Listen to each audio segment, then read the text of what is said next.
right, let's do that again. Hey flexers. Yeah. So I've decided to call you all flexers, Malika's flex, flexers. Y'all see what I'm saying? Anyway, I'm not sounding 100%, and that's because I'm not 100% today. But anyway, I'm still giving you all a video because I'm Miss Consistent. You will consistently get videos on this channel every Wednesday and every Saturday. So today I wanted to talk to you all about knowing what agency is credible, legitimate, whatever you want to call it. This is a question that I get from time to time, not very often, but from time to time. How do I know, hey, I'm applying to such agency? How do I know that this agency is actually legit?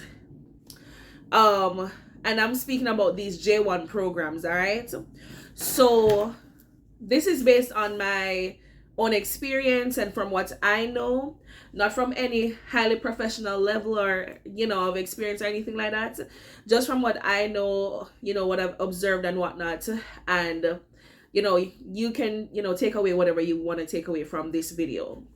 So the first thing that I would say that you want to look out for is the obvious. Do you know anybody who has ever been on this program?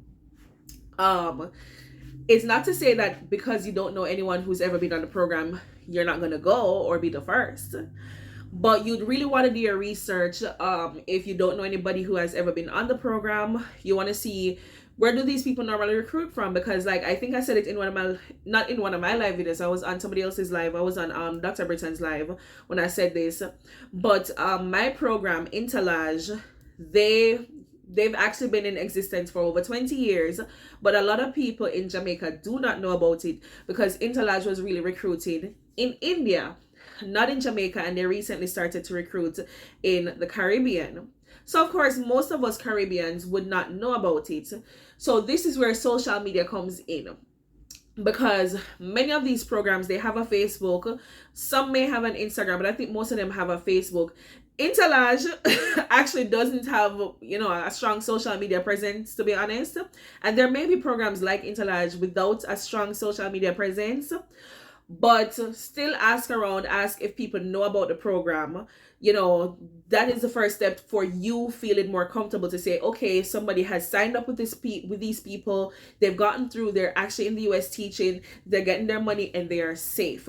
Like I know of Interlage because one of my classmates went on it first, but I never knew of it or heard of it from before. And even when they text me and asked me if I was still interested in teaching in the US, I quickly, text that classmate and I was like, do you know such and such from Interlage? And she was like, yes, because, you have to be careful out in these streets. So yeah, that's tip number one. Tip number two is that most of these agencies do not ask you for money. So I think I've spoken about in a previous video, Peoria Public Schools. I've spoken about Connect Us. I'm not sure if they call themselves Connect Us or Connect US, but those two I know of, they ask you for money. I forgot the name of the fee, but it's like between $2,500 and $3,000 US. And these are J1 programs, once again, that I'm talking about. But the regular ones like Interlage, Participate, EPI, Global Teaching Partners, whatever else that I'm missing out, most of these do not ask you for money at all, like throughout the entire process. The money that you'll be spending, as I've mentioned in other videos, is like for your visa, and you do not pay this money to the company. You pay this money, on the US visa, your embassy website or whatever. Your service fee, whatever else. The only money you'll probably have to give to the company is if the company assists you with getting somewhere to live. And I don't think they'll ask you before you even, well, somebody can probably tell me in the comments if they've had to give their company money before they went up for their living arrangements. But most of these companies, they understand that you're trying to get your stuff together, and it's after you come that you have to repay them for whatever assistance they probably gave you with your housing. Remember, not all companies will help you with housing, but for the ones who do, sometimes, they'll ask you back for the money that they helped you with for the housing. All right. The next one is you know, when you go on the company's website, is it secure? So let me see if I can insert a picture here or something of what a secure versus an unsecure website looks like. But a secure website looks like this, and an unsecure website looks like this. All right. Next is the email. So, like, if I'm receiving an email from Intelage, I can expect to see just for example John Doe at Intelage dot whatever, right? So instead of seeing at Gmail or at Hotmail or at Yahoo, I'm gonna see at Intelage as the email domain, because most of these companies, you know, they're trying to secure their brand, secure everything.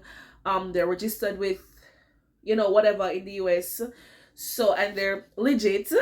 And so, as a result of this, with the email that they send you, you'll see at Intelage. I know that Intelage has like one person working with them that's new without an Intelage domain, but they'll let you know, like, you can expect to see an email from X person. And so when you see the email from X person's name, you can say, all right, Intelage already told me that I would be getting this email from this person, if you get what I'm saying. So look out for them emails. Next is the service.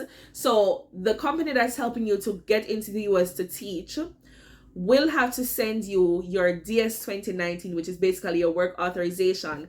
That DS 2019 will have something called your CVIS, whatever you want to call it, number on it. This number will have to be inserted in, I think, during your visa application, and also when you're paying for your, before you go to the embassy, you'll have to pay the service fee. If the number isn't valid, it will not go through. And then you can be like, antennas. Why isn't this number working? In addition to this, when you're paying for your visa on the website, it will be asking you for your program number, because remember that these programs have to be registered with whomever not. So they'll be asking for your program number. If this program number is not working, then antennas. So yeah, those are the things that you can look out for. And finally, follow your gut. If your spirit don't take it, how do you say that in English? If your spirit is not feeling it, then simply just don't go with it.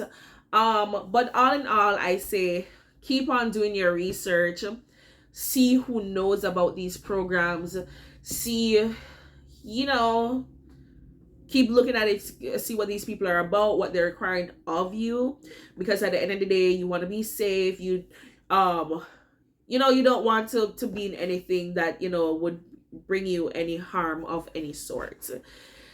And these are my few little tips. If there's anything that I've missed or that I've left out that anybody knows of, you're on one of these programs or you know how the system works, feel free to put it in the comment section below so we can all learn together. Because this is for all of us to learn. Not just me telling you my little experience, but I want us all to learn. And I'll pin your comments if it's something that I see you know, could be useful for everybody else. And of course, you guys, if you have questions, remember you can put them in the comment section below. And thank you for listening. Bye.